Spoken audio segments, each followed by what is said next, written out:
They whisper that the red moon ritual is a mercy killing, a sacred way to cleanse the pack of its weakest links. But what they don't tell you is that some wolves aren't weak at all. They're just waiting for the right moon to show the world what happens when you try to extinguish a flame that was always meant to burn the entire sky. The night Mira Ashford was chosen for the ritual, she didn't cry. She had run out of tears 3 years ago. The stone circle at the heart of the Emberclaw territory had witnessed countless deaths over the centuries. But tonight, it would host something the ancient wolves never anticipated. Mira knelt in the center, wrists bound with silver-laced rope that burned her skin with each breath, each subtle movement sending fresh waves of agony up her arms. Around her, the pack gathered in silent judgment. She could feel their eyes on her, some pitying, most satisfied. Finally, the defective Omega would be removed from their bloodline. Finally, they could stop pretending she had any value beyond the menial labor she performed in the pack kitchens. Mira Ashford, chieftain, Baldric's voice boomed across the clearing, his weathered face showing no emotion. He'd sentenced dozens to this ritual over his 40-year reign. One more Omega meant nothing to him. You have been chosen by the Council of Ash to undergo the Red Moon ritual. Do you accept your fate with honor? What a joke. As if she had a choice. As if honor meant anything, when you were being executed for the crime of being born wrong. I accept, she whispered, because the alternative was being torn apart by the pack enforcers before the moon even rose. At least the ritual promised a quick death. Probably. In the crowd, she caught sight of Soren Blackwater, the pack's lead enforcer and her primary tormentor for the past 5 years. His scarred face twisted into something approximating a smile. Beside him stood his sister, Lyric, whose delicate features hid a cruelty that rivaled her brother's. They'd made her life a living nightmare, accidentally, spilling boiling water on her hands, spreading rumors that she was cursed, ensuring she received the smallest food portions and the worst sleeping quarters in the pack house. The weak must be culled, Soren had told her just yesterday, while shoving her into a mud puddle outside the kitchens. It's nature's way, little mouse. You should thank us for ending your misery. But it was Lyric's parting words that still echoed in her mind. At least when you're dead, we won't have to smell your failure anymore.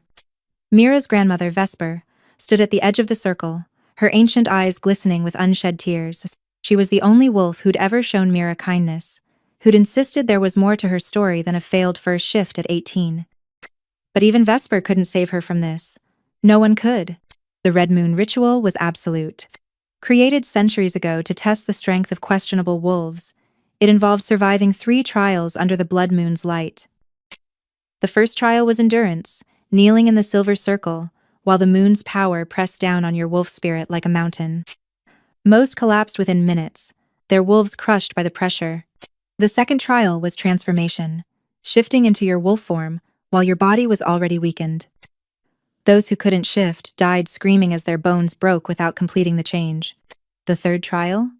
No one really knew because no Omega had ever survived the first 2 to find out. The ritual had a perfect record, 100% fatality rate for wolves of her designation.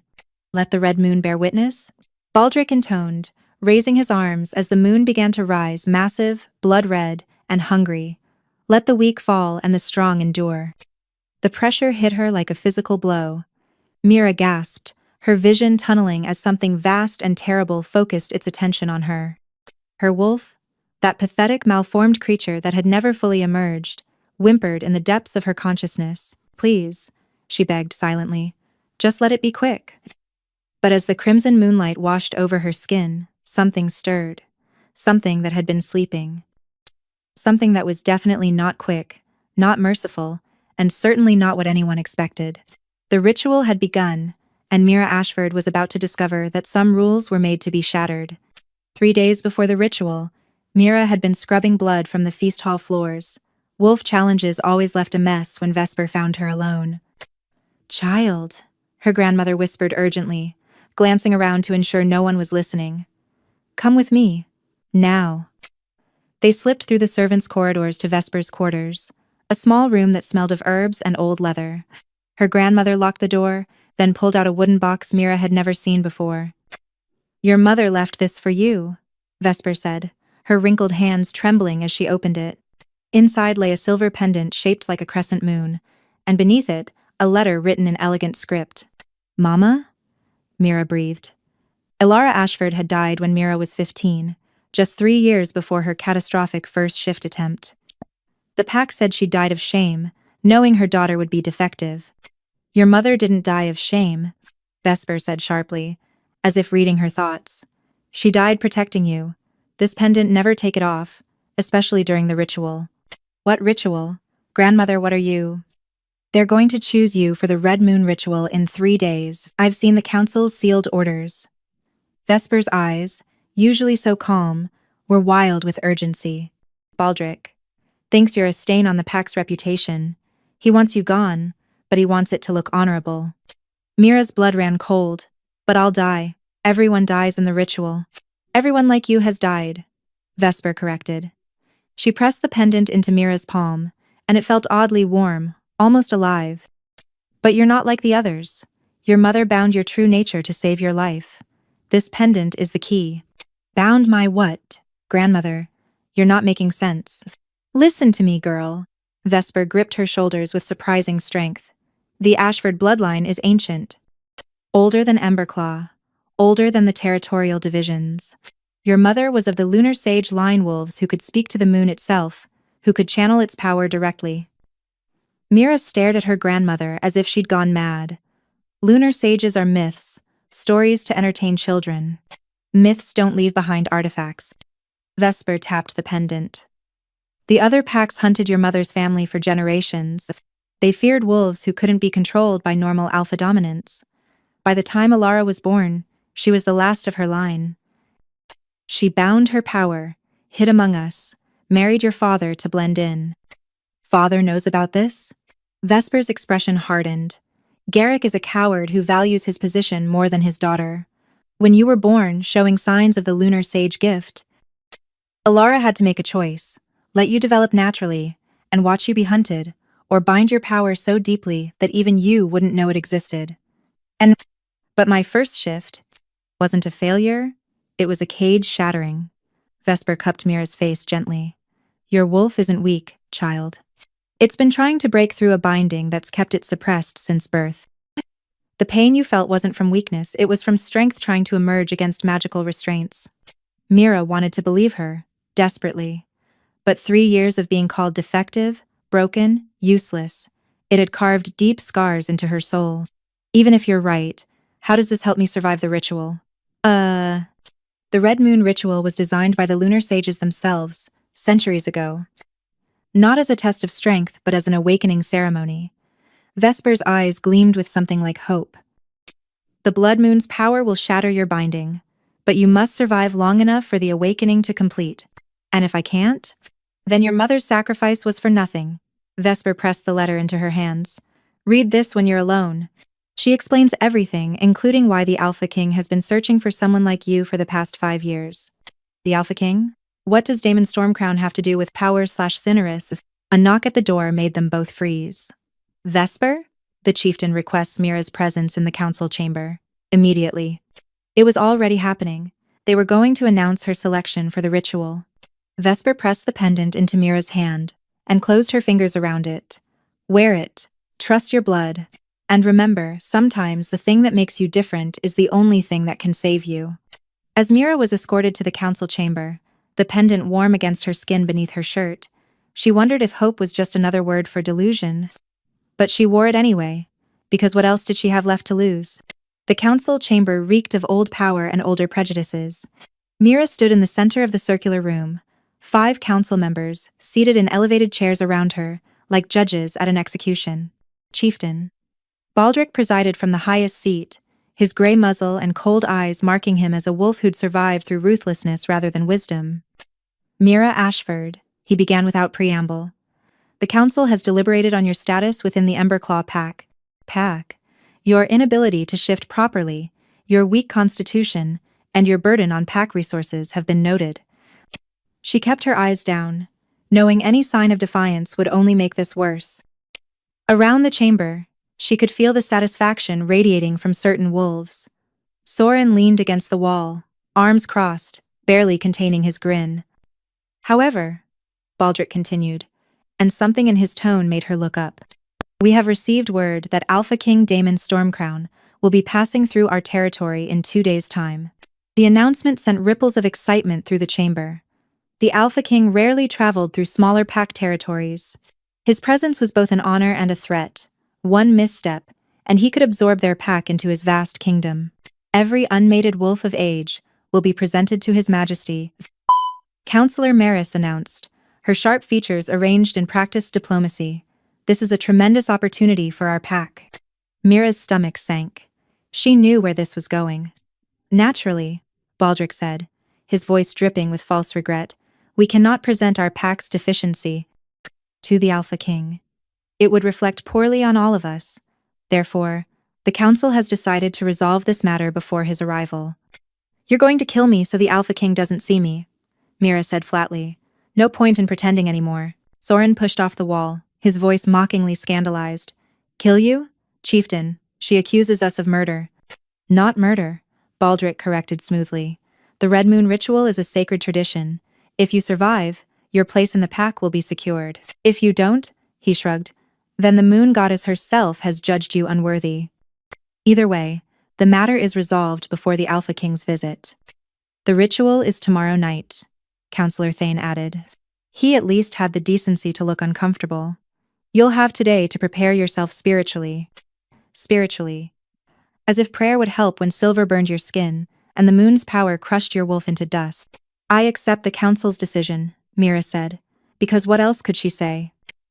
Good, Baldric dismissed her with a wave. Soren, ensure she's confined to the preparation chamber. We can't have her running off and embarrassing us.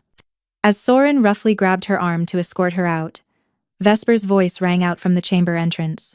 I invoke Elder's right to speak, Baldric's jaw tightened. Vesper, this doesn't concern you. This concerns the entire pack's honor, Vesper said, stepping into the chamber with surprising authority for a wolf supposedly past her prime. If we're to present ourselves to the Alpha King, we should know why he travels. Rumor says he searches for something or someone. Wild speculation. Maris waved dismissively. Is it? Vesper's eyes gleamed. My sources say the Alpha King has been visiting every pack in the Northern Territories, examining their unmated wolves with unusual interest. Some say he's seeking his fated mate. Others whisper of an old prophecy about a lunar sage who would tame.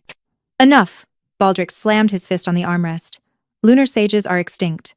This council deals in reality, not fairy tales. Of course, chieftain. Vesper bowed her head in false submission, but not before shooting Mira a meaningful look. I merely thought we should be prepared for any surprises. As Soren dragged Mira from the chamber, she caught fragments of urgent whispers behind her.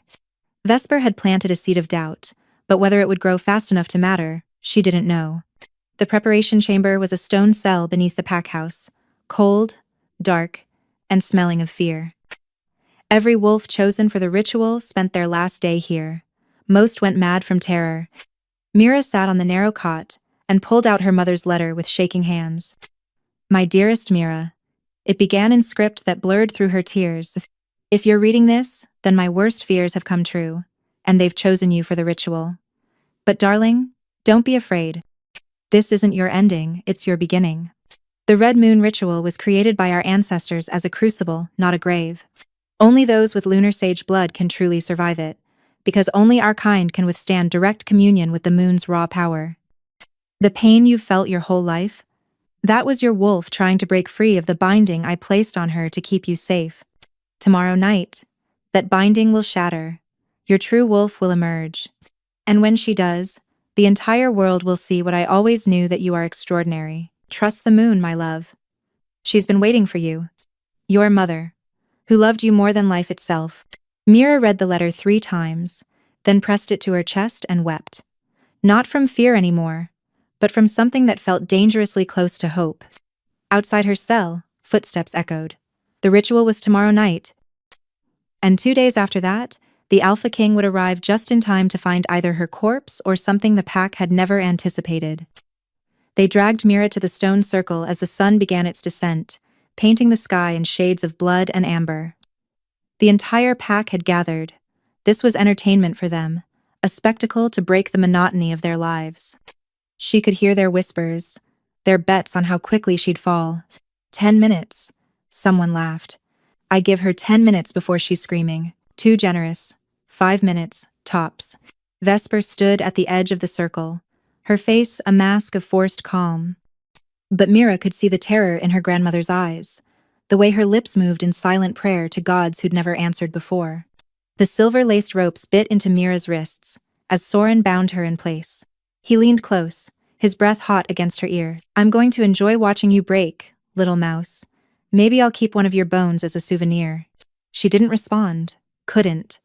Her entire being was focused on the pendant beneath her shirt, warm against her skin like a living heartbeat. Baldric raised his arms to begin the ritual ceremony, but before he could speak, a howl erupted from the forest edge, deep, resonant, and laced with power that made every wolf in the clearing drop to their knees instinctively.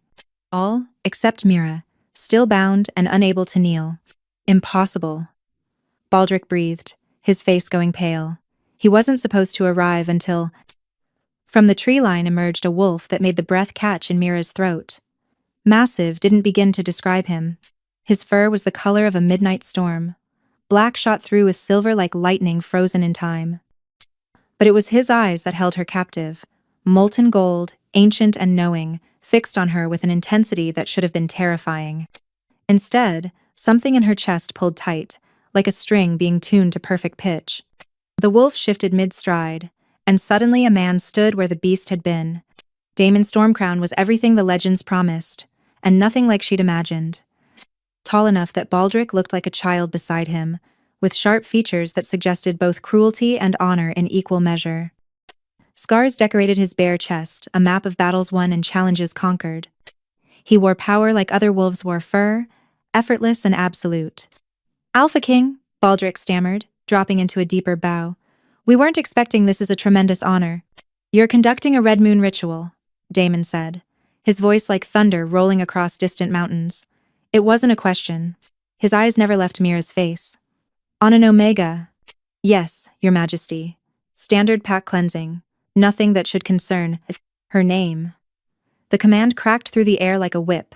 Am Mira Ashford, Your Majesty, a defective wolf who is bound in silver during a sacred ritual. Damon's voice dropped to something dangerously soft as he finally looked at Baldric. Who authorized the use of silver? Power. It's traditional, Your Majesty. To prevent escape, quote, the Red Moon ritual's original texts specify no restraints. Damon began walking toward the circle, and wolves scrambled out of his path. The trial is meant to test the wolf's strength, not torture them while defenseless. Which pack law scholar authorized this modification? Silence. Mira watched understanding dawn. On several faces, they'd been conducting the ritual wrong for generations, turning a test into an execution method. Damon reached the silver circle's edge and stopped, his gold eyes boring into hers. What's your name, Omega? Mira, she whispered, then stronger, Mira Ashford. Look at me, Mira. She did, and the world tilted. That string in her chest didn't just tighten it, snapped into place with an audible click that she felt in her bones. His eyes widened fractionally, the only sign of surprise on his otherwise controlled features. Mate, something in her mind whispered, her wolf's voice clearer than it had been in 3 years. Mate, Present Ephraim. Remove the silver, Damon ordered, his voice rough. Your Majesty, the ritual has already begun, Baldric protested. I said remove it. Damon's alpha command rolled across the clearing like a physical force, and 3 wolves rushed forward to obey, fumbling with the ropes. When the silver fell away, Mira's skin showed angry red burns where it had touched. Damon's jaw clenched. Who bound her? Soren stepped forward proudly, clearly missing the danger in the Alpha King's tone. I did, Your Majesty. Standard procedure for... He never finished. Damon moved faster than Mira's eyes could track, and suddenly Soren was on his knees, the Alpha King's hand around his throat. You burned my Damon. Caught himself, but not before several sharp-eared wolves gasped. You tortured an Omega before a sacred trial. Give me one reason I shouldn't remove your head from your shoulders. Powers. Mercy, Your Majesty. Soren choked out, all his earlier arrogance evaporated. I didn't know, please. Damon released him with obvious disgust. You're exiled from this pack. If I see your face again, I'll finish what I started. He turned back to Mira, and his expression softened in a way that seemed to surprise even him. Can you stand? She nodded, rising on shaking legs. The red moon was fully risen now, its light bathing the circle in crimson. She could feel the pressure beginning to build, that terrible weight preparing to crush her wolf. Your Majesty. Baldric tried again, desperation creeping into his voice. Perhaps we should postpone the ritual, that. The ritual continues, Damon said, not looking away from Mira. But I'm staying to witness it. He stepped into the silver circle with her, ignoring the gasps from the crowd. No one entered the circle during the ritual. No one. What are you doing? Mira whispered. His answer was so quiet only she could hear. Making sure you survive long enough to understand what you are. What we are. Thank you for watching. With Maybe and I. Making sure you survive. The pressure crashed down like a tidal wave, and Mira's knees buckled. But before she could fall, Damon was there, his hand on her shoulder, steadying her. And where he touched her, the pendant flared hot against her skin, and something inside her began to wake. The pressure of the red moon felt like drowning in liquid iron. Mira gasped, her vision swimming as the moon's power bore down on her wolf, testing, measuring, crushing, anything weak enough to break. Around the circle, she could dimly hear the pack's murmurs, confusion about why the Alpha King stood beside her, speculation about what this meant.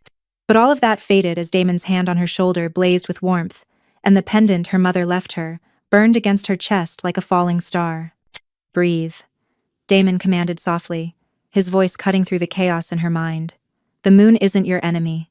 Stop fighting it. It's killing me, she gasped, feeling her wolf writhing in agony beneath her skin. Her sand. It's testing you, there's a difference. His fingers tightened slightly on her shoulder. Your wolf has been caged for too long. The moon is breaking that cage. It's supposed to hurt. Through the red haze of pain, Mira became aware of something else, a connection forming between them where his hand touched her shoulder. She could feel his wolf, vast and powerful, pressing against her consciousness, not to dominate, but to support, to anchor. That's impossible, she breathed. We're not marked. Fated mates don't need marks to recognize each other, he said. And even through her pain, she heard the wonder in his voice. I've searched for 5 years. Every pack, every territory, looking for the wolf who could stand beside me.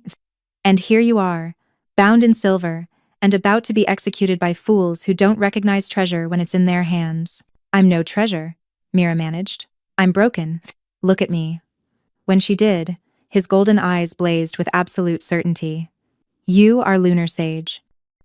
The last of an ancient bloodline that terrified every alpha in the territories. Your mother bound your power to save your life, but tonight, that binding ends. Class. The pressure increased, and Mira screamed. Her bones felt like they were splintering, her skin too tight, her wolf clawing desperately to emerge. But something was still holding it back, still keeping her trapped between forms. The pendant, Damon said urgently, somehow understanding. Use it. With trembling fingers, Mira pulled the crescent moon pendant from beneath her shirt. The moment it touched the red moonlight, it exploded with silver radiance, and the binding her mother had placed on her 3 years of magical chains wrapped around her wolf shattered like glass. The transformation hit her like lightning. Where her first shift attempt had been agony and failure, this was agony and triumph. Her body knew exactly what to do now, bones reshaping with purpose instead of confusion, fur erupting in a cascade of silver white that seemed to capture moonlight itself. When the shift completed, Mira stood on 4 legs for the first time in her life, and the world had never looked so clear. She was smaller than most wolves, but her coat shimmered like starlight, each hair catching and refracting the red moon's glow. And when she looked down at her reflection in a puddle, she saw eyes that glowed pure silver, like the pendant that now hung around her wolf's neck. The pack erupted in shocked whispers.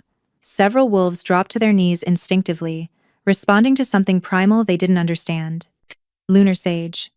Vesper breathed, tears streaming down her weathered face. Oh, Elara, you beautiful fool. You hid her so well. Baldric's face had gone from pale to ashen. This can't be. Can't be what? Damon's voice cut across the clearing like a blade. He hadn't shifted, still standing in human form beside Mira's wolf. Can't be that you've been abusing and attempting to execute one of the rarest, most powerful bloodlines in our history? Can't be that your pack is so steeped in ignorance you don't recognize a lunar sage when she stands before you? Your Majesty, we didn't know, Baldric started. You didn't care, Damon corrected. She was an Omega, so you assumed she was worthless. You saw her struggle and called it weakness, when in reality, she was fighting against a magical binding strong enough to suppress the bloodline that once counseled kings. Mira's wolf paced the circle, testing her new form. Everything felt right in a way nothing ever had before. Her senses were sharper than any normal wolf's she could count. Each heartbeat in the clearing, smell the fear and awe radiating from the pack, feel the very earth humming beneath her paws. And she could feel Damon beside her, his presence like the sun to her moon. The second trial, she thought, remembering the ritual's structure. I've completed the first, what's next? As if summoned by her thought, the red moon pulsed, and symbols appeared in the air around the circle, ancient pack script that hadn't been seen in centuries. Glowing like embers, the trial of truth, Damon translated, his voice grim. I should have known. What does it mean? Mira tried to project the thought and was shocked when he clearly heard her. It means the moon will reveal truth about those gathered here. The lunar sages used this trial to judge the packs they counseled, exposing corruption, lies, and hidden sins. He looked at Baldric with something like pity. Chieftain, I suggest you dismiss your pack. What's about to be revealed won't be pleasant. Power? I won't be dictated to in my own territory, Baldric began, but the red moon pulsed again, and his words died. Light erupted from Mira's form, silver radiance that washed across every wolf in the clearing. And where it touched them, their secrets became visible, floating above their heads like ghostly confessions written in moonlight. Sorens showed violence, Omegas beaten behind the pack house, a young wolf's death covered up as an accident. Lyrics revealed poison, jealousy, systematic destruction of rivals through manipulation and lies. But it was Baldric's secrets that made the pack gasp. Embezzlement from pack funds, alliance with rogues to eliminate rival council members. And worst of all, orders to kill Ilara Ashford when he discovered what she was, carried out 3 years ago when they'd poisoned her slowly over months. You killed her. Mira's mental voice rang across every wolf's consciousness, clear and terrible. You murdered my mother because you feared what she was, what I could become. Baldric dropped to his knees, all pretense of authority gone. She was dangerous, the old bloodlines had to end. The old bloodlines held you accountable, Damon growled. That's what you really feared. A wolf who could see through your corruption and lies. The pack was in chaos now, wolves turning on their chieftain as his crimes laid bare. But Mira barely noticed. She was staring at her father, Garrick, whose secrets showed something that broke her heart. Knew about the murder, said nothing. Chose position over daughter. You knew, she thought at him, and he flinched from the weight of her mental voice. You knew they killed her, and you let them. I had no choice, Garrick whispered. The pack would have turned on us both. You always have a choice. You chose wrong. The red moon pulsed a final time, and the third trial's nature became clear. Not another test for Mira, but a test for the pack itself. The trial of judgment, Vesper announced, her voice carrying clearly across the shocked silence. The lunar sage will decide the fate of those whose secrets have been revealed. This is the true purpose of the red moon ritual, not to kill the weak, but to empower the just, to cleanse corruption. Every eye turned to Mira. Her wolf stood in the center of the circle, silver coat blazing with captured moonlight, ancient power humming in her bones. And for the first time in her life, Mira Ashford held the power to choose her own fate and everyone else's. The weight of judgment pressed down on Mira's shoulders, heavier than any moon's power. She stood in the silver circle, every wolf's fate balanced on the words she would speak or think, since her mental voice now carried to every mind present. Damon remained beside her, a silent presence of support but not influence. This was her choice to make. Baldric Emberclaw, she began, her mental voice resonating with a power that made the chieftain whimper. You ordered my mother's death. You've stolen from your pack, conspired with rogues, and eliminated anyone who threatened your position. What do you say in your defense? I did what I had to do. Baldric's voice shook, To keep the pack strong, to maintain order. You maintained your own power at the cost of innocent lives. Mira's wolf moved closer to him, each step deliberate. The pack parted like water before her. My mother was your pack's greatest asset, a lunar sage, who could have protected Emberclaw from threats you couldn't even see. Instead, you poisoned her slowly over months, making it look like illness. You didn't just kill her, you tortured her. She was going to expose me, Baldric finally admitted, the truth spilling out as if he couldn't hold it back under the moon's power. She knew about the Rogue Alliance, the missing funds. She told me she'd give me one chance to confess to the council. I couldn't let that happen. The pack's collective growl rolled like thunder. Wolves who'd followed Baldric for decades now looked at him with betrayal and fury. Garrick Ashford. Mira turned to her father, and her wolf's silver eyes blazed brighter. You knew. You knew they were killing her, and you did nothing. Mira, please. Her father's human form trembled. She made me promise not to interfere. She said if I tried to save her, they'd kill you too. She made me choose. And you chose to save yourself, Mira said coldly. You could have taken me and run. You could have contacted other packs, sought sanctuary. Instead, you stayed comfortable in your beta position and let your daughter believe she was worthless for 3 years. I was trying to protect you. You were protecting your status. The truth hung in the air, undeniable under the red moon's light. You let me suffer because it was easier than risking your comfort. Vesper stepped forward, her ancient eyes wet with tears. Elara made us all promise not to tell you. She said the binding would only hold if you truly believed you were broken. If you knew the truth, you'd fight against it, and they'd see the power leaking through. She died to make you invisible long enough to survive. The revelation hit Mira like a physical blow. Her mother had died not just to save her life, but to sell the lie completely. To make sure even Mira believed she was worthless. It still hurt, Mira thought, this time directing it only at her father. Every day, it hurt, and you could have made it easier.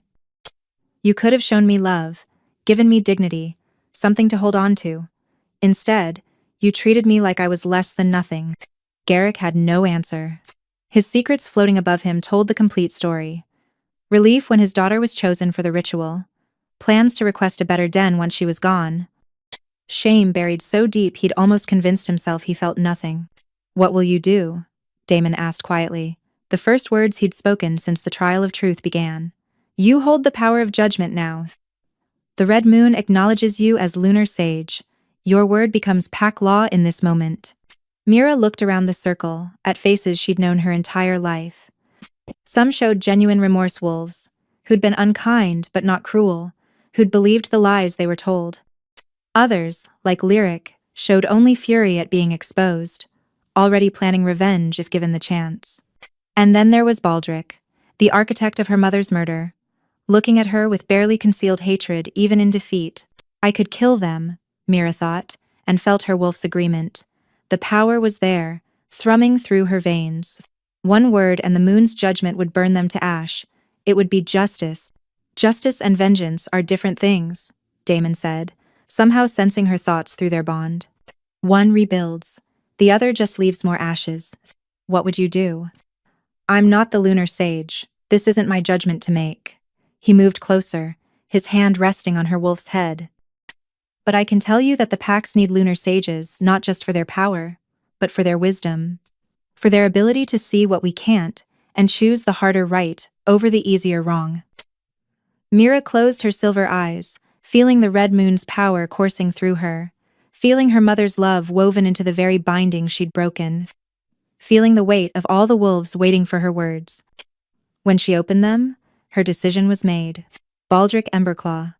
For the murder of Elara Ashford, for conspiracy with rogues, for theft from pack funds, and for attempting to execute me to hide your crimes, I strip you of your title and position. You are exiled from Emberclaw Pack, marked as Oathbreaker. No pack may take you in without facing the Red Moon's judgment themselves. As she spoke, the moon's light wrapped around Baldric like chains, and a mark appeared on his forehead, a broken crown, visible to any wolf who looked at him. He'd never lead again, never be trusted again. Garrick Ashford. For complicity in murder, for abandoning your daughter in her suffering, For choosing comfort over courage, you are stripped of your beta rank. You may remain in the pack as Omega, experiencing firsthand the treatment you allowed me to endure. Perhaps you'll learn what you cost me. Her father's cry of anguish echoed across the clearing as his wolf rank visibly diminished, his posture shifting as the hierarchical magic that governed packs rearranged itself around him. Soren Blackwater and Lyric Blackwater. For systematic abuse, for murder covered as accident, for poisoning and torture of those weaker than yourselves exile. And if I ever hear of you harming another Omega in any pack, I will hunt you myself. The twins fled before the moon's mark could fully form, racing into the forest with their secrets exposed and their reputations destroyed. As for the rest of you, Mira's mental voice softened slightly. You believed lies, but you didn't create them. You followed a corrupt leader, but corruption is hard to see from the inside.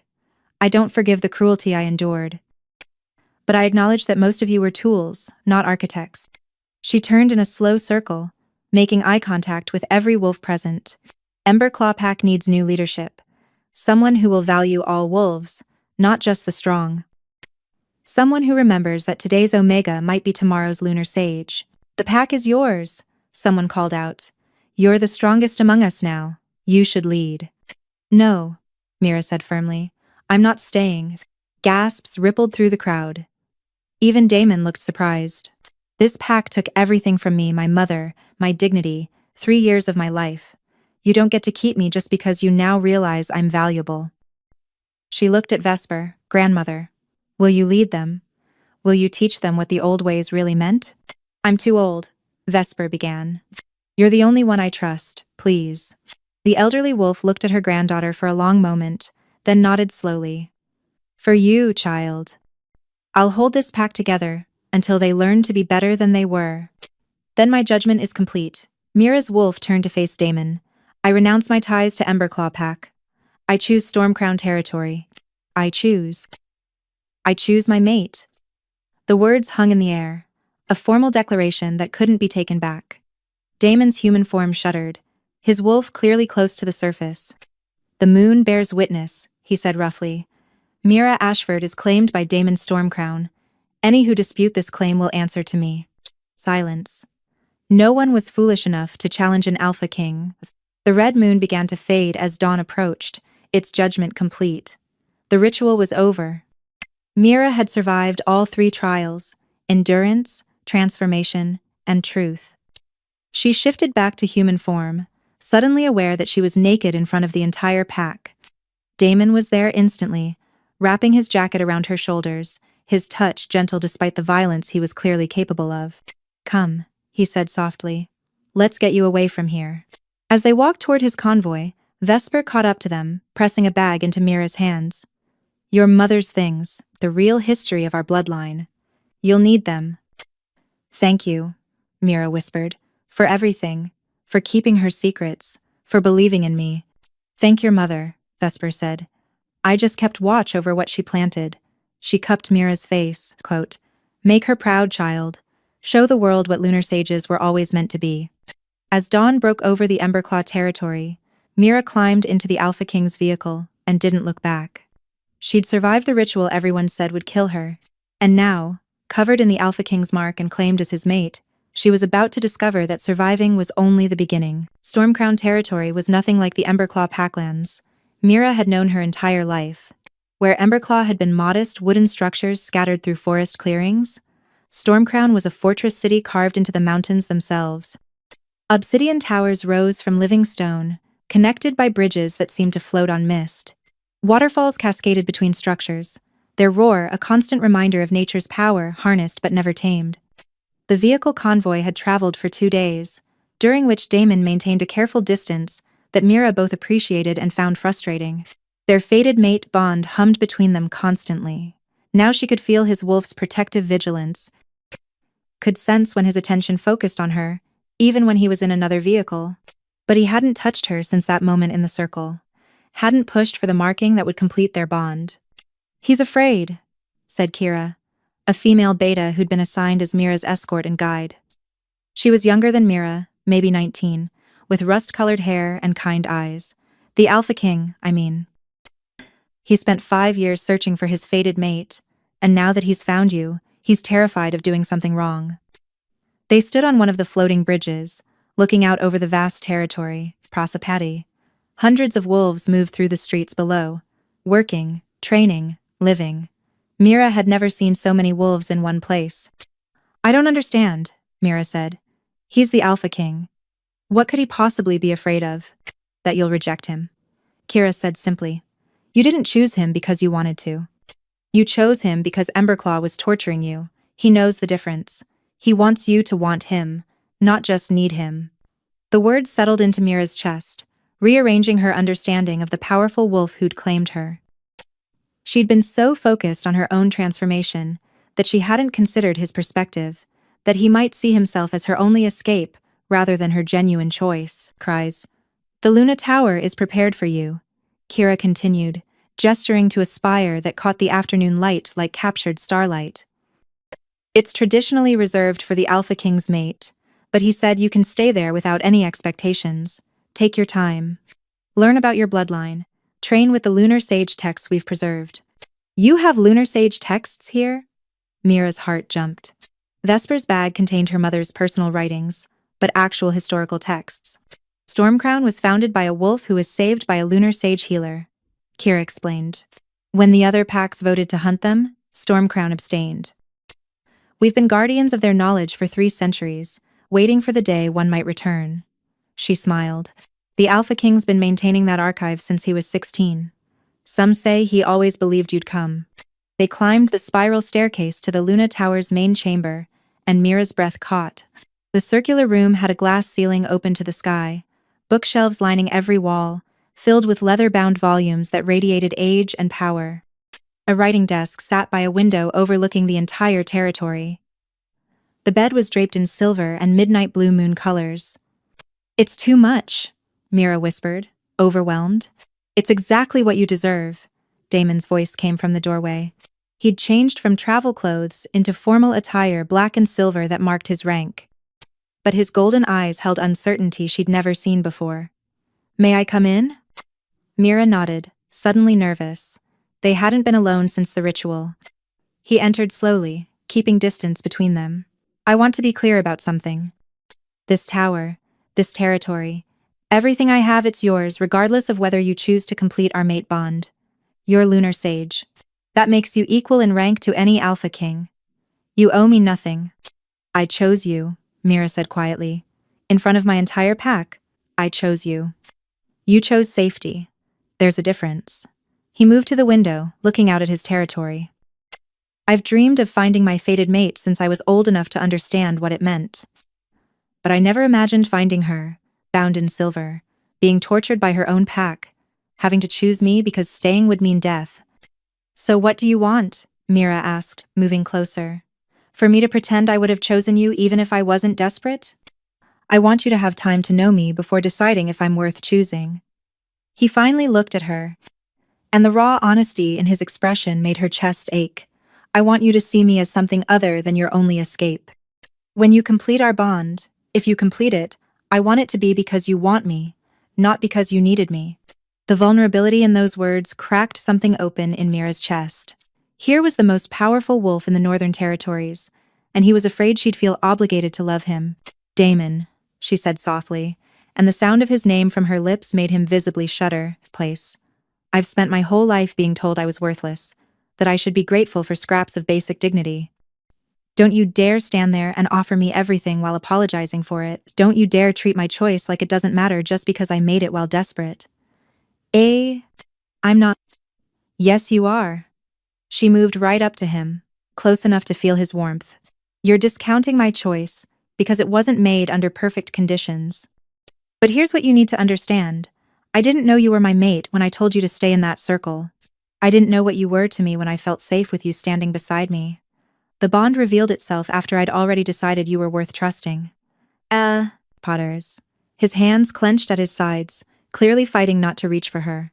Mira, I'm not ready to complete the bond, she continued honestly. You're right about that. I need time to figure out who I am when I'm not being crushed under someone else's cruelty.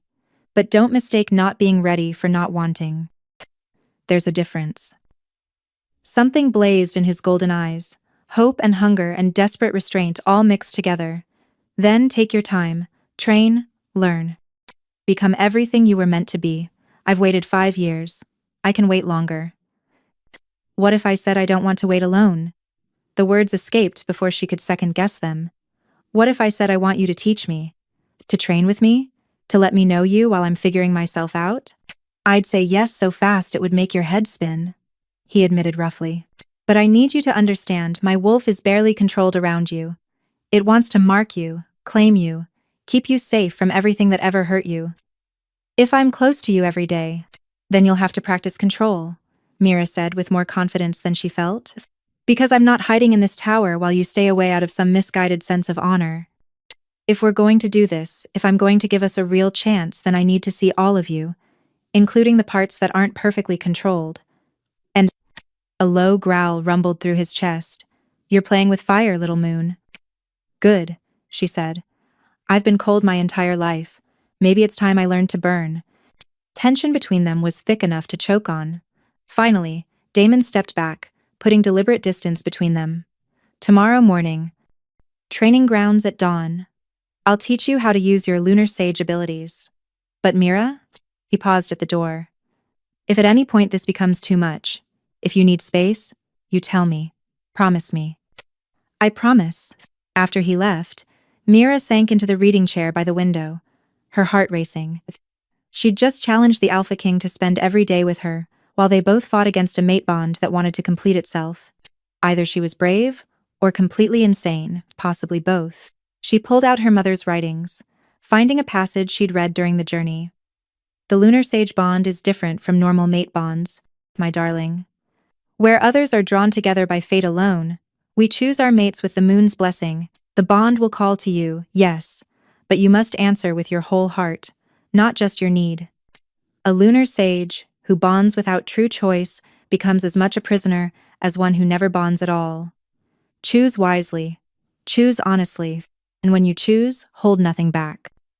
Mira looked out at the storm-crowned territory, at the wolves moving peacefully below, at the mountains standing guard over it all.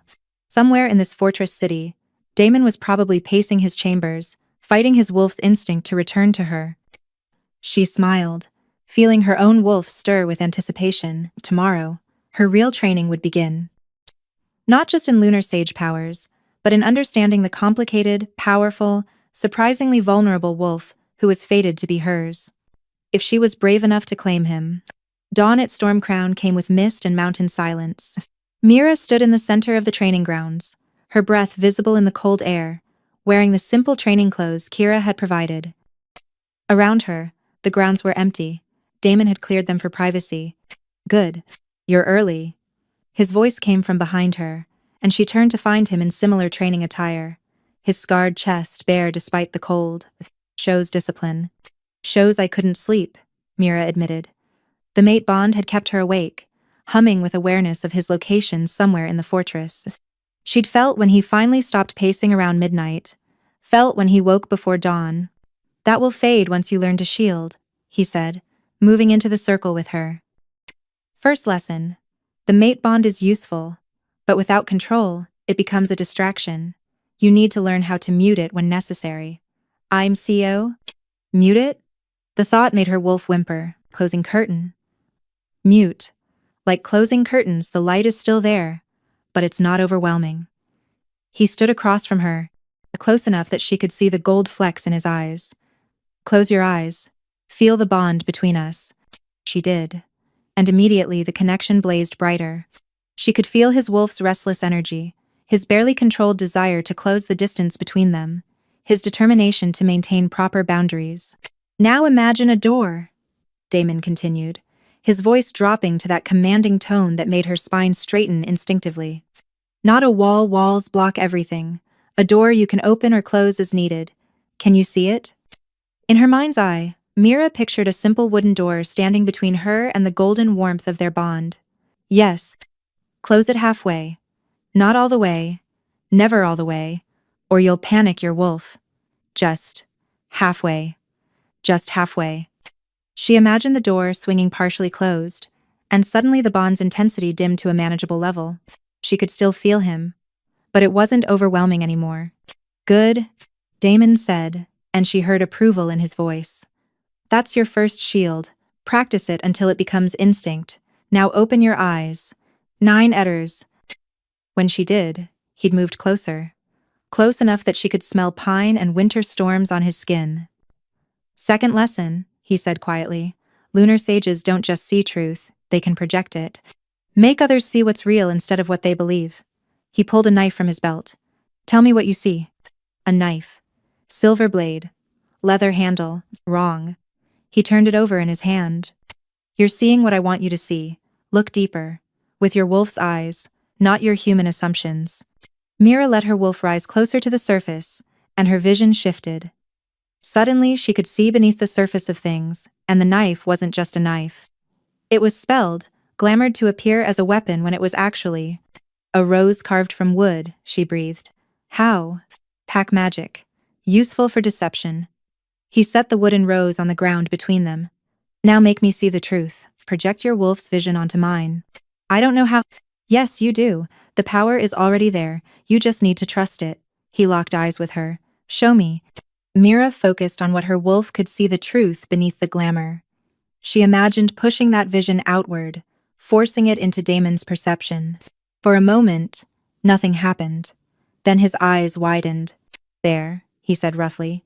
You did it. I can see the rose now, not the knife. Do you understand what this means? No one can lie to you. No one can deceive you with magic. And you can make others see through deceptions too. The implications were staggering. This is why the alphas feared lunar sages, partially. But there's more. He picked up the wooden rose and tucked it behind her ear with surprising gentleness. You can also project truth the other way, make liars see their own deceptions, force corrupt wolves to face what they've done. It's not mind control. It's enforced honesty. That's terrifying. That's justice. He stepped back. Third lesson, combat. You're powerful, but power without skill is just a target. Shift. Mira shifted smoothly. The transformation effortless, now without the binding suppressing her. Her silver-white wolf stood ready, moon-marked and shimmering. Damon shifted too, his massive storm-dark wolf circling her slowly. You're smaller, his mental voice observed, but size isn't everything. You're faster, more agile. Use it. Without warning, he lunged. Mira barely dodged, his jaws snapping where her throat had been a second before. Her heart hammered as she scrambled away. Don't run, he commanded. You're not prey. You're predator. Act like it. He came at her again, and this time Mira met him. She ducked under his attack and twisted, raking her claws across his flank not deep enough to seriously injure, but enough to draw blood. Damon's mental laugh echoed in her mind. Better, again. They sparred for an hour, and Mira learned that the Alpha King didn't hold back. Every move was calculated to push her, to teach her, to force her beyond what she thought she could do. He was faster than any wolf had a right to be, stronger than seemed possible, but Mira had advantages he lacked. Her lunar sage abilities let her see his attacks before he made them brief flashes of intention that gave her split-second warnings. And her smaller size meant she could slip through openings his larger form couldn't exploit. You're learning, Damon observed after she'd successfully countered one of his attacks. But you're still fighting like you expect to lose. Stop apologizing with every move. I'm not. You are.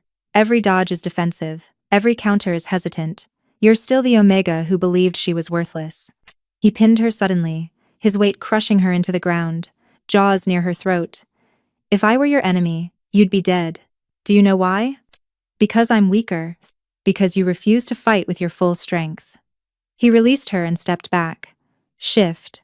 Now. Mira shifted back to human form, breathing hard. Damon remained in wolf form, his golden eyes burning into hers. I've seen you survive silver torture and complete the Red Moon ritual, he continued. I've watched you judge an entire pack without flinching. It's power. But here, in training, you pull your strikes. You hesitate.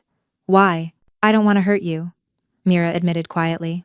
His shift was instant, his human form suddenly in her space, hands gripping her shoulders. You can't hurt me. I'm the Alpha King. I've survived challenges from wolves twice your size with 3 times your experience. But more importantly, his voice gentled, You need to stop protecting everyone else at your own expense. That's Omega thinking. You're not Omega anymore. You're Lunar Sage. You're my equal. Act like it. The words hit harder than any physical blow.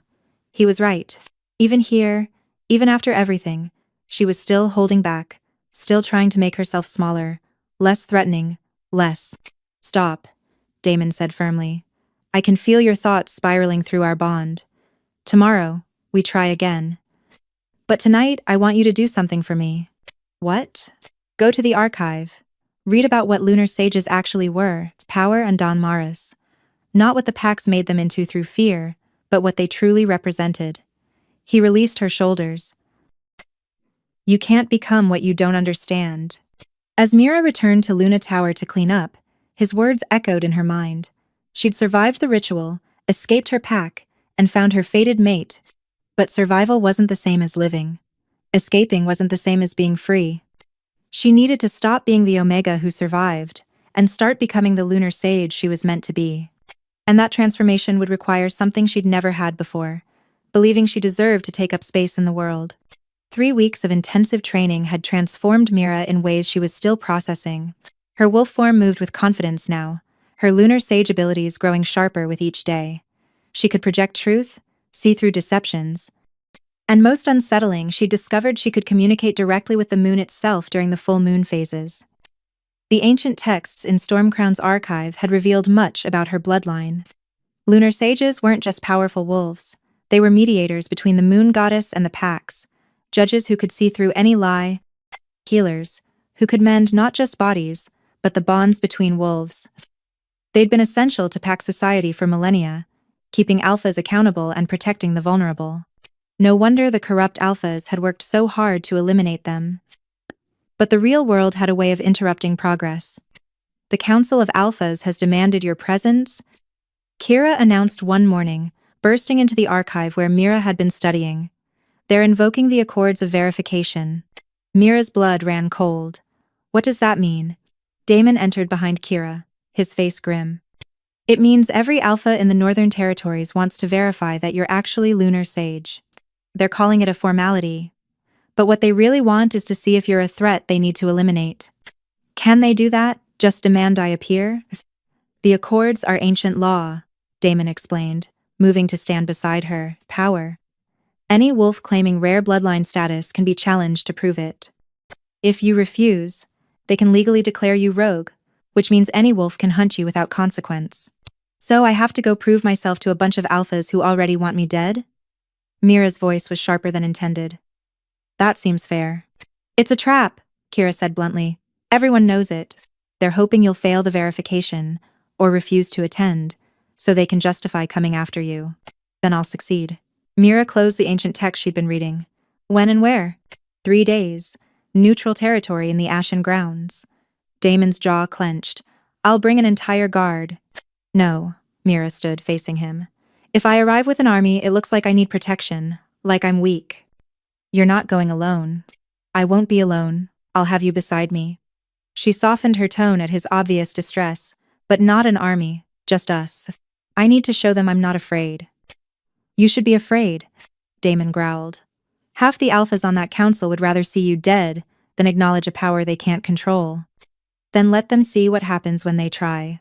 The mate bond flared between them, his fear for her safety colliding with his pride and her courage. Finally, he nodded. Just us. But Mira, if anything goes wrong, then you'll be there. She placed her hand over his heart, feeling it thunder beneath her palm. That's all I need. The Ashen Grounds lived up to their name, a vast circle of white stone where no grass grew. No trees provided shelter. Ancient pack law stated that all major gatherings happened here, on ground that belonged to no single pack. 7 thrones formed a semicircle, each occupied by a territorial alpha. Mira recognized none of them, except through reputation. Alpha Thane of the Northern Reach, rumored to have killed his own father for the position. Alpha Coraline of the Western Forests, who'd expanded her territory through strategic marriages and well-timed assassinations. Alpha Magnus of the Eastern Shore, old enough to remember when lunar sages were still hunted openly. Mira Ashford, Alpha Thane began, his voice carrying across the grounds. You stand accused of fraudulently claiming lunar sage bloodline. How do you plead? And fair as letter 2. Piece of Nastor. I stand accused of nothing, Mira corrected, her voice steady despite her hammering heart. I am lunar sage. The red moon ritual confirmed it. Any who doubt my bloodline are welcome to test me. Convenient that the only witnesses to your supposed ritual were your former pack and the Alpha King, your fated mate. Coraline's smile was poisonous. Forgive us if we find that potentially biased. Then stop talking about it and test her. Damon's voice cut through the political posturing. He stood just outside the council circle, as protocol demanded. Only the accused could stand in the center. You have the ancient verification methods. Use them. Very well. Magnus stood, his ancient bones creaking. The first test, truth sight. A lunar sage can see through any deception. He held up a chalice. Tell me, girl, is this cup filled with water or poison? Mira let her wolf's vision sharpen, looking beneath surface appearances. The liquid in the chalice writhed with dark magic, not poison exactly, but something designed to cause pain without killing. A test to see if she'd lie to avoid drinking it. Neither, she said clearly.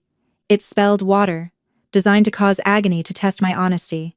I see through your deception, Alpha Magnus. Don't waste my time with games. Surprised murmurs rippled through the gathered alphas. Magnus's eyes narrowed, but he set the chalice down. The second test, truth projection. Make me see something I believe to be false. Gladly. Mira focused on Magnus, pushing her wolf's vision into his mind.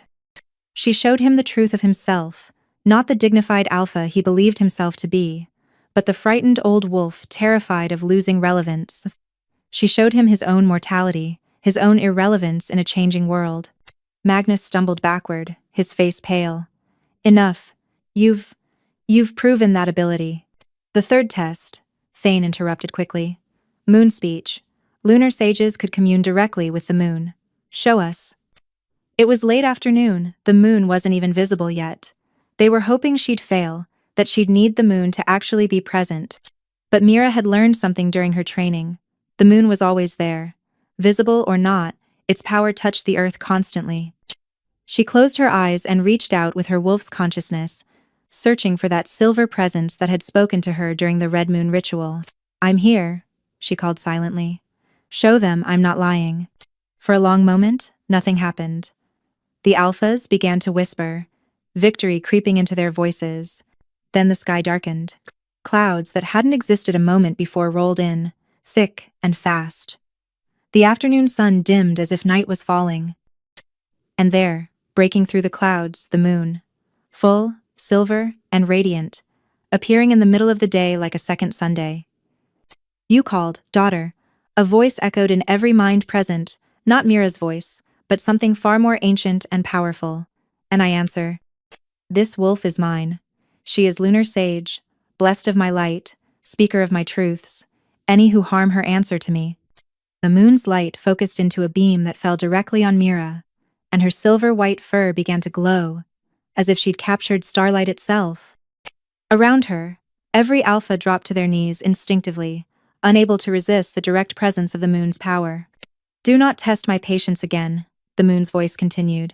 The lunar sages return not by your permission, but by my will. Accept this or face my judgment. Any you, for you know. The light faded, the clouds cleared. The moon vanished as suddenly as it had appeared, leaving only afternoon sun and stunned silence. Mira opened her eyes to find every alpha staring at her with expressions ranging from awe to terror. Even Damon looked shocked. I believe, Magnus said shakily. The verification is complete. Agreed, Coraline managed, though her face was pale. The council recognizes Mira Ashford as legitimate lunar sage bloodline. Furthermore, Thane added quickly, we acknowledge her rank as equal to any territorial alpha. She may claim territory, form packs, and I claim nothing, Mira interrupted. I'm not interested in territory or forming packs, but I am interested in something else. She looked at each alpha in turn. I'm interested in justice. In reforming the laws that allow omegas to be tortured, that let the strong abuse the weak, that turn designation into destiny. You want to change our entire system. Coraline said flatly. I want to evolve it. The old ways are dying. You can die with them, or you can adapt. Mira's voice carried across the ashen grounds with authority she'd never felt before. The moon has spoken. Lunar sages have returned. The choice is yours. Work with us to build something better, or stand against us and face judgment. I am 7. The threat, if it could even be called that, hung in the air. These were alphas used to being the ultimate authority. Now they faced something their predecessors had tried to eradicate for good reason, a power they couldn't control or dominate. A compromise, Magnus said finally. The council remains, but we add lunar sage representation. You'll have a voice in pack law and territorial disputes.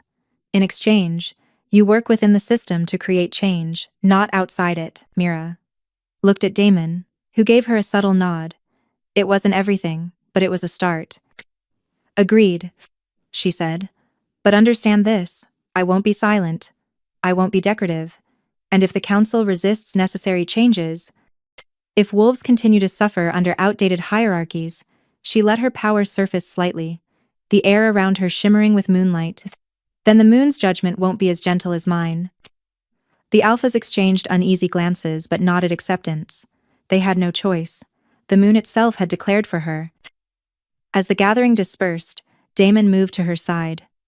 You just threatened the entire council of alphas. I did. Mira watched the alphas retreat to their territories. Was it too much? Perfect. His voice held wonder and pride. The Omega, who couldn't fight back, just made 7 alphas bow to her will. You're magnificent. The mate bond flared with his genuine admiration, and Mira felt something shift inside her. This wasn't the desperate gratitude of being rescued. This was mutual respect, equal power, genuine partnership. Damon, she said quietly, turning to face him.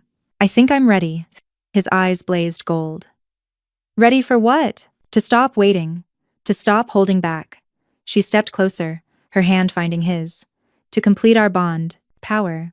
The words hung between them, heavy with implication. Damon's entire body went rigid, his wolf clearly straining for control. You're sure? His voice was rough. Not because you're grateful, or feel obligated, or... I'm sure because I know you now. Because I've trained with you, learned from you, seen you vulnerable and powerful and everything in between. She cupped his face with her free hand. I'm sure because you're not just my escape or my fated mate. You're my choice. Freely made, no desperation, no obligation. Just want. Something broke in his control. His arms wrapped around her, pulling her against him, and his lips crashed onto hers, with all the restrained hunger of the past 3 weeks. The mate bond exploded between them, no longer muted or controlled, blazing like sunlight breaking through clouds. When they finally broke apart, both breathing hard, Damon rested his forehead against hers. My chambers, tonight. I want to mark you properly, Mira. Make you mine in every way that matters. Yes, she whispered. But Damon, you need to understand something. What? I'm not just yours, you're also mine. She let her power surface, her eyes glowing silver. Equal claim, equal bond. That's the lunar sage way. His grin was pure, predatory satisfaction. I wouldn't have it any other way. As they left the ashen grounds together, Mira realized she'd come full circle. The Omega, who'd been chosen for death, had become the lunar sage who'd faced down a council of alphas. And tonight, she would complete her bond with the Alpha King, not as his subordinate or his prize, but as his equal. Sometimes the greatest power wasn't surviving what tried to break you, it was choosing what came next. The marking ceremony was private, just Mira and Damon in his chambers as the full moon rose. The bond completion was everything she'd imagined and nothing she could have prepared for. When his teeth sank into the traditional marking spot at the junction of her neck and shoulder, the mate bond didn't just complete it, exploded into full existence, binding their souls so thoroughly that she couldn't tell where she ended and he began. And when she marked him in return, his alpha composure finally shattered, and she discovered that the fearsome Alpha King could be just as vulnerable, just as desperate, just as wholly hers as she was his. They spent the night learning each other in ways that went far beyond the physical. Through their completed bond, Mira felt everything: his fierce protectiveness, his wonder at finding her, his determination to be worthy of her choice. and he felt her strength, her growing confidence, her absolute certainty that choosing him had been right. As dawn broke, they stood on his balcony, his arms wrapped around her from behind, both of them marked and mated, and finally, completely whole. "No regrets?" he murmured against her hair. "None," she said, then paused. "Actually, one." And she felt his body tense. "What?" "I wish I could tell my mother," Mira's voice caught. "I wish she could see that her sacrifice worked, that I survived, that I found you." "She knows," Damon said softly. "The moon goddess knows, and your mother's spirit is with her. She knows, Mira, and she's proud." They stood like that for a long moment, watching the sun rise over storm-crowned territory. Everything felt perfect, peaceful, right. Which was, of course, when Kira came running. "Alpha King," she shouted from below the balcony, her voice pitched with urgency that immediately set both their wolves on edge. "Mira, you need to come now." They dressed quickly, Damon pulling on clothes while Mira wrapped herself in one of his shirts, the mark on her neck visible for all to see. When they reached the courtyard, they found Kira with 3 wolves Mira didn't recognize. They were emaciated, hollow-eyed, and they moved wrong like puppets with cut strings. "They came from the western border," Kira explained, her voice shaking. 3 different patrols, all attacked. "These are the survivors." "But," she trailed off helplessly. "But what?" Damon demanded. One of the wolves looked up, and Mira gasped. His eyes were empty, not blind, but vacant. Like looking into windows of an abandoned house. "Their wolves are gone," Mira whispered, horror crawling up her spine. "Not dormant, not suppressed, gone." "How is that possible?" Damon moved toward the afflicted wolves, but Mira grabbed his arm. Don't get too close." She'd read about this in the ancient texts, in passages so terrifying she'd hoped they were just legends. "It's the void." "What void?" "An ancient darkness that consumes wolf spirits." Mira's voice was steady, despite the fear clawing at her insides. "The text said it appears during times of great change, feeding on wolf essence until it grows strong enough to consume entire packs. The lunar sages were the only ones who could fight it, because our light burns darkness." Damon finished grimly, understanding dawning in his eyes. "How do we kill it?" "We don't. I do." She turned to face him, seeing the denial already forming. "Damon, listen to me. The void specifically targets wolf spirits. You and your warriors would just be feeding it, making it stronger. But lunar sage light, it's moon magic, not wolf essence. I'm the only one who can face this." "Absolutely not." His alpha command rolled through the courtyard, making every wolf present drop their eyes in submission. Every wolf except Mira, who met his gaze steadily.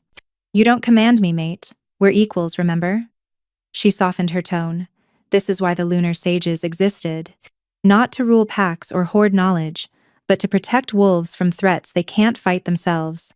Through their completed bond, she felt his terror, his desperate need to keep her safe, his wolf howling at the thought of her in danger. But underneath, she also felt his understanding. He knew she was right. "Then I'm coming with you," he said finally, his voice rough with barely controlled emotion. "Not to fight, I understand, I'd just be feeding it, but to witness. To be there in case," his voice cracked slightly, "in case something goes wrong. Deal?" She squeezed his hand. "But we need to go now.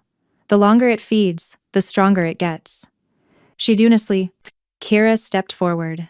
"I'm coming too. And before you argue," she held up a hand as both Mira and Damon opened their mouths. "I'm not going to fight. But you'll need someone to help the survivors, to guide the hollowed wolves to safety if this works." Mira looked at the 3 empty-eyed wolves and nodded. "Fine, but you stay back. Far back." They gathered supplies quickly, though. What supplies could help against an entity that consumed souls, Mira didn't know. She wore her mother's pendant, carried the wooden box of lunar sage texts, and felt the weight of Damon's mark on her neck like a blessing. The journey to the western border took hours through dense forest. As they traveled, more hollowed wolves appeared, wandering aimlessly, their eyes vacant, their bodies moving on instinct alone. Each one they passed made Mira's resolve strengthen. This thing had to be stopped. "How many?" she asked Kira quietly. "At least 20 that we've found, but based on the patrol schedules." Kira's voice trailed off. Quote, "There could be 50 or more." 50 wolves with their spirits consumed, 50 families destroyed. The number made Mira's blood run cold. They smelled the void before they saw it, a wrong smell, like lightning and decay mixed together. The forest around them began to change, trees withering and gray, grass dead beneath their feet. And then they reached the clearing. In the center stood something that had once been a wolf. It was massive, easily twice Damon's wolf size, but wrong in every way that mattered. Its form seemed to absorb light rather than reflect it, and where its eyes should be, there were only empty voids that seemed to pull at the souls of anyone who looked too long. Shadow and smoke writhed around it like a living cloak, and the air near it felt cold enough to freeze bone. Around it, 6 more hollowed wolves knelt, former pack members who were now just empty shells. "Lunar Sage," the void spoke, and its voice came from everywhere and nowhere, sliding into minds like oil. "Finally. I've been feeding on lesser wolves, growing stronger, waiting for one of you to return. Your light will make me invincible." "My light will destroy you," Mira said, shifting into her silver-white wolf form. The pendant her mother left her blazed against her fur, catching moonlight that shouldn't exist in the afternoon shadows. "So confident, but you're untrained, newly awakened. You don't even understand the full extent of your power." The void circled the clearing's edge, its presence like ice water in her veins. "I've consumed hundreds of your kind over millennia. What makes you think you're different?" "Because I'm not fighting alone." Mira let her consciousness expand, reaching through the mate bond to Damon, through pack bonds to every wolf in Stormcrown territory, through the mystical connection all wolves shared to every pack in the Northern Territories.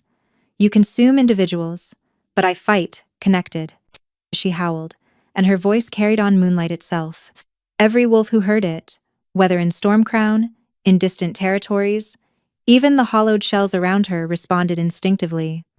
Their howls joined hers, creating a symphony of pack song that the void couldn't consume because it wasn't individual wolf essence. It was collective will, collective hope, collective defiance. The moon responded to that collective howl, its light blazing down with intensity that hadn't been seen since the age of the lunar sages. The sky darkened as clouds parted, and the moon shone through full and silver, despite it being the wrong phase, wrong time of day. Mira became a conduit, channeling that light through her body, amplifying it with her own power, directing it with surgical precision at the void's core.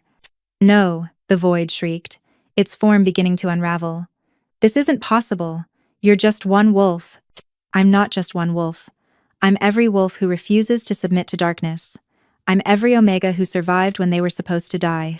I'm every victim of your hunger who deserves justice." Mira's voice resonated with power that made the earth tremble. "I am Lunar Sage, daughter of the moon, and you end here, power." The moonlight intensified, pouring through her like liquid silver fire. It hurt, goddess. It hurt burning through her veins, threatening to consume her from the inside out. But she held on, channeling more and more power into the beam of light that pinned the void in place. Through their bond, she felt Damon's terror and pride warring, felt him wanting to intervene, to protect her, held back only by understanding that his interference would doom them all. The void writhed and screamed as moonlight burned through it. And as it died, something extraordinary happened. The stolen wolf spirits it had consumed began to emerge. Wisps of silver light, pulled free from the darkness, flowing back to the hollowed wolves around the clearing. The 6 kneeling wolves gasped as their spirits returned, their eyes clearing, their forms regaining the life that had been stripped away. And beyond the clearing, Mira felt the same thing happening to all the other victims. Spirits rushing back to bodies, wolves becoming whole again. But the void wasn't finished. With a final desperate lunge, it surged toward Mira, trying to consume her light before it could be completely destroyed. Damon roared, his wolf form launching forward despite knowing he couldn't help, unable to watch his mate face death without trying to intervene. "No!" Mira commanded, and the word carried such power that Damon froze mid-leap, held by her will alone. "This is my fight!" She met the void's charge head-on, her silver-white form blazing like a falling star. When they collided, the impact sent shockwaves across the forest, flattening trees and throwing up clouds of dirt. For a moment, Mira was surrounded by absolute darkness. The void had wrapped around her, trying to smother her light, to consume her essence, to add her power to its own. But Mira had something the void had never encountered before: a completed mate bond with an alpha king, connections to thousands of wolves across the territories, and her mother's sacrifice woven into her very soul. She wasn't alone. She had never been alone. The pendant around her neck erupted with blinding radiance, and she felt her mother's presence, not just a memory, but an actual touch of spirit from beyond. And through that touch, she felt all the lunar sages who had come before, lending their power across the veil between life and death. "I am the light that darkness cannot touch," Mira said, and her voice held echoes of 1,000 lunar sages. "I am the hope that cannot be extinguished. I am the love that transcends death, and I am the moon's chosen. You have no power here."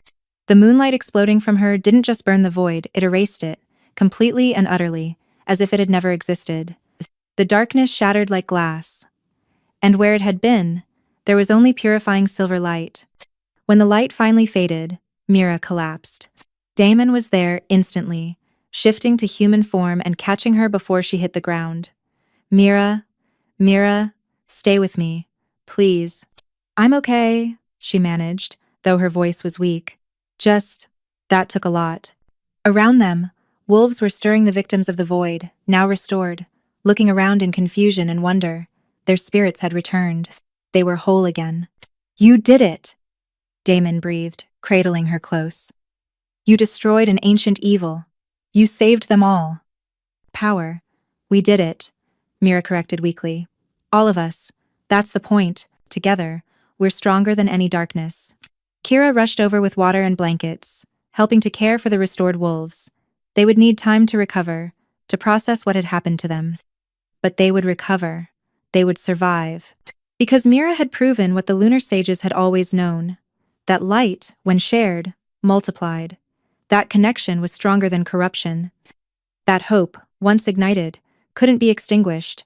As Damon carried her back toward Stormcrown, Mira rested her head against his chest and allowed herself to feel the full weight of what had just happened.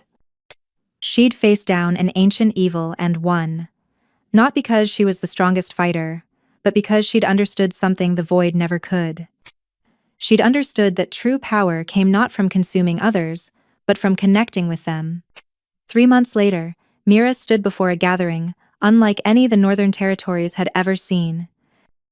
The Council of Alphas had convened at Stormcrown, along with representatives from every pack: alphas, betas, deltas, gammas, and for the first time in history, omegas who'd been given equal voice.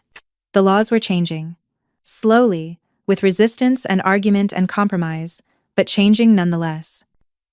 Designation-based abuse was now punishable by exile. Omegas had the right to refuse dangerous assignments. Mixed designation councils were being established in every major pack. And most importantly, any Omega who felt threatened in their current pack could request sanctuary in Stormcrown under the Lunar Sage's protection. It wasn't perfect. It wasn't even close to perfect. But it was progress. "You've started a revolution," Damon murmured as they watched the council session from the observation gallery. His hand rested on her still flat stomach, where their child grew, the first pup born of a lunar sage and an alpha king in over 3 centuries. "I've started an evolution," Mira corrected. "Revolution tears down, evolution builds up." "Semantics," he said, but he was smiling. "It's below." Alpha Magnus was arguing with an Omega representative about pack resource distribution. The fact that they were arguing as equals, that the Omega's voice carried the same weight as the Alpha's, was revolutionary enough. "Do you ever regret it?" Damon asked quietly. "Staying in this world, dealing with pack politics and ancient prejudices? You could have walked away after destroying the void, lived in peace somewhere." "Peace isn't the absence of conflict," Mira said, leaning back against him. "It's having the strength to face conflict with purpose. Besides," she turned to smile at him, "where you are is where I belong. Equal partners, remember?" "Equal partners," he agreed, pulling her closer. "Though I reserve the right to be annoyingly overprotective when our pup is born, Pash. As long as you remember that our daughter will be raised knowing she's equal to any alpha, regardless of what designation she presents." "Our daughter?" Mother's intuition. Mira placed her hand over his on her stomach. Lunar sages can sense these things. Through their bond, she felt his joy spike, followed immediately by terror. A daughter, a lunar sage daughter.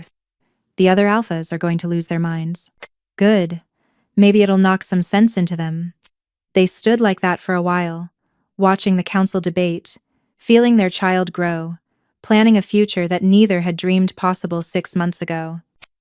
Mira thought about the Omega who'd knelt in the silver circle, bound and broken, waiting to die. She thought about her mother's sacrifice, her grandmother's faith, the wolves, who'd tormented her without knowing they were forging the very strength that would eventually change their world. She thought about how the red moon ritual designed to kill her had instead awakened her. How the pack that rejected her had driven her toward the mate who completed her. How every moment of pain and humiliation had been necessary to create the wolf she'd become. She didn't forgive the cruelty, but she understood its purpose in her story. "What are you thinking about?" Damon asked, sensing her thoughts turning inward through their bond. Quote, "I'm thinking about how they said no Omega could survive the red moon ritual," Mira said softly. "How they were so certain I'd die. And instead, you rose covered in the Alpha King's mark and became the most powerful wolf in the Northern Territories," Damon finished, pride clear in his voice. "Not the most powerful," Mira corrected. "Just the one willing to use power differently, to protect instead of dominate, to connect instead of consume, to choose hope even when darkness seemed inevitable." She looked out at the gathered wolves below alphas and omegas sitting together, planning a future where designation didn't determine destiny, where strength could look like compassion, where power could mean protecting the vulnerable instead of exploiting them. "They were right about one thing, though," she said. Quote, "What's that?" "No Omega survived the red moon ritual." She smiled, her silver eyes catching the afternoon light. "But a lunar sage did, and she's only just begun to show them what that means." Damon laughed, the sound rich and full of love. "Goddess, help them all." "Goddess, help us all," Mira corrected. "Because change is never easy, but it's always worth it." As the sun set over storm-crowned territory, painting the obsidian towers in shades of gold and rose, Mira Ashford, former Omega, current lunar sage, Alpha King's mate, and mother-to-be stood with her partner and watched their world transform. She'd survived what should have killed her. She'd risen when she should have fallen. She'd chosen love when hate would have been easier. And in doing so, she'd proven what her mother had always known, that the strongest wolves weren't the ones who dominated others, but the ones who lifted others up. That true power wasn't about consuming light, it was about becoming light. The red moon had risen to judge her, and she'd used its power to judge an entire system, and found it wanting. Now came the hard work of building something better, something that honored all wolves, regardless of designation. Something her daughter would inherit, a world where no Omega would ever have to kneel in a silver circle and pray for a quick death. "Ready to change the world?" Damon asked, offering his hand. Mira took it, their mate marks glowing softly in the fading light. "I already did," she said. "Now I'm just making sure it stays changed." Together, they walked back into the council chambers, equal partners facing an uncertain future, with absolute certainty in each other. The Omega who couldn't survive had become the lunar sage who refused to let anyone else just survive. She would teach them all to thrive. And the moon, watching over her chosen daughter, smiled,